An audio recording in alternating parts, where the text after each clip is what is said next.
murakaza neza ku Isumo TV, aho abashaka gutera imbere mu bumenyi bahurira. Niba utarakora subscribe urimo gucikwa. Bakunzi bacu muraho, twizere ko mumeze neza kandi nibyo tubifuriza. Uyu munsi tugiye kurebera hamwe amasomo 10 y'ingenzi wakigira ku gutsindwa muri business. Ese hari utangira business ateganya gutsindwa? Ndakeka ntawe. None suzi ko gutsindwa ari kimwe mu bigize intsinzi? Umugabo w'umunyamerika witwa Robert Kiyosaki uzwi cyane ku gitabo cyitwa Rich Dad Poor Dad yavuze ngo failure is the part of process of success. N'umugore w'umurwiyemezamirimo w'umugerekikazi akaba n'umunyamerikakazi Arianna Huffington avuga ngo failure is not the opposite of success, it's a part of success. Abo bombi icyo bahurizaho ni uko gutsindwa ari kimwe mu by'ingenzi bigize intsinzi. Ese nibyo? Nanjye iki kibazo narakibajije bituma nkora ubushakashatsi kuri iyi ngingo. Byarangiye mbonye amasomo 10 y'ingenzi wakigira ku gutsindwa muri business. Mureke tuyarebere hamwe. Irya mbere, igihe cyose siko uba ufite ukuri. Igihe cyose mu ntangiriro ya business uba wumva ko ishyirwa mu bikorwa ryayo bizagenda neza nk'uko bitekereza. Ariko se nibyo? Burya kenshi siko bigenda, ahubwo uratungurwa. Urugero twatanga ni nko gutangiza business ahantu idakenewe bitewe n'amakuru atuzuye wahawe uri kwiga umushinga. Hari nk'igihe uba warateganyaga abakiriya runaka, watangira umushinga wawe bagahindura imigambi, cyangwa se wajya mu bintu bikagira competition nini. Ibi byose bishobora kuguca intege cyangwa se bikagushyira kuri pressure, ariko nk'isomo ukwiye gukuramo ni uko igihe cyose ataba ari kuburi mukuri. Icy'ingenzi ni uko ukwiye kwigirira imbabazi noneho ugakomeza. Isomo rya kabiri wakigira ku gutsindwa muri business ni uguhindura uburyo cyangwa se guhindura umuvuno. Ushobora gutsindwa bitewe na timu mbi ukorana nayo, uburyo ushoramo amafaranga, uko ukoresha igihe, aho ukorera, uko wamamaza ibyo ukora n'ibindi. Gerageza ufate umwanya nyuma ya buri gihembwe urebe niba uburyo ukoresha buguha umusaruro ukwiye kugira ngo bigufashe guhindura umuvuno niba ubona ari ngombwa kandi bikenewe. Isomo rya gatatu ni uko gutsindwa bitera kwiyoroshya.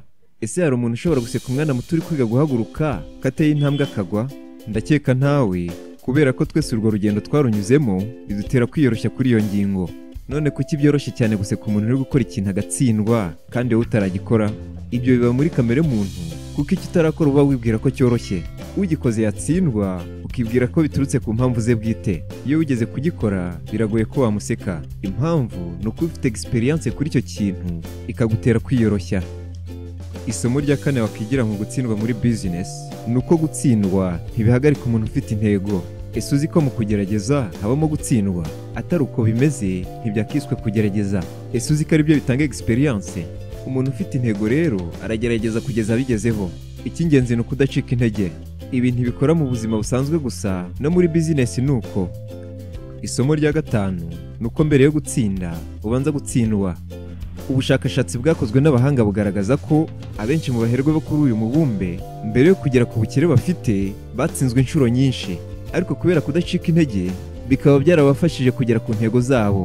Niba hari ibyo utangira wagera hagati ugacika intege, ahanini bitewe n'uko watsinzwe, ni byiza cyane gushyiraho amahame na motivation bizajya bigutera imbaraga hato utazajya ugera ahazamuka mu buzima ukabivamo.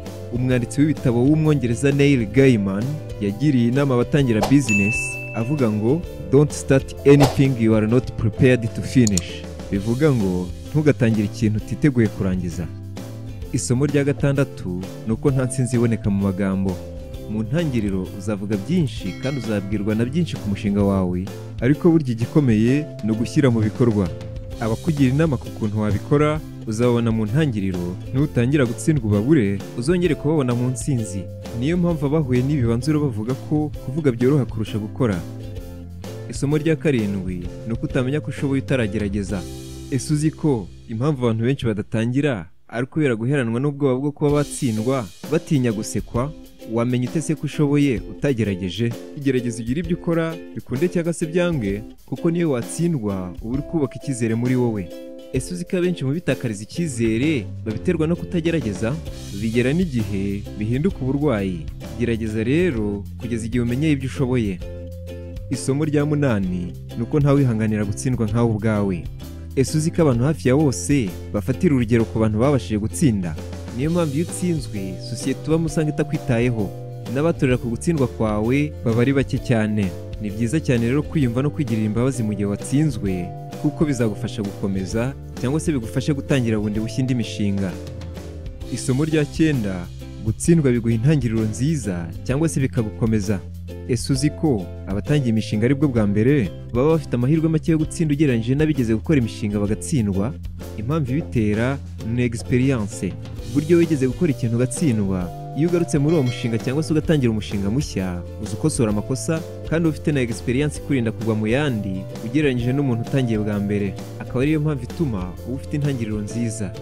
Niba ushaka inspiration zisumbuye kuri iyi ngingo, wakurikirana amateka ya Steve Jobs, ariwe wahanze uruganda rwa Apple, ay'umuherwe Jack Ma, nyiri Alibaba, cyangwa se ay'umuherwe Elon Musk, boss y'uruganda rwa Tesla na boss wa Facebook cyangwa se Metaverse, Mark Zuckerberg. Hari amakosa menshi yakoze kandi akomeye, ariko buri umwe muri aba yigiye ku makosa yakoze bituma yubaka ubwami mu byo akora. Ibi bikaba bishimangira ko nyuma y'amakosa uba ufite amahirwe menshi yo gutsinda. Isomo rya 10 ni uko gutsinda muri business nta formule bigira. Nubwo hari ibyibanze nk'ubumenyi, ibikoresho, amafaranga, abo mukorana, naho ukorera heza, biba ari ibintu by'ingenzi mu gutangira business. Ariko se wari uzi ko ibi byose ushobora kubifite ku kigero gikwiye ariko business yawe ntibe successful? Ushobora kwibaza utese biterwa n'iki? Ibuka ko discipline na competition ari ibintu by'ingenzi muri business. Bishobora guhindura byose rero. Icy'ingenzi ni uko uha umurongo mwiza ibyo ukora, bikajya ku rwego wabasha guhatana na bagenzi bawe, ukagira imyitwarire myiza kandi ukamenya ikenewe cyane ku isoko.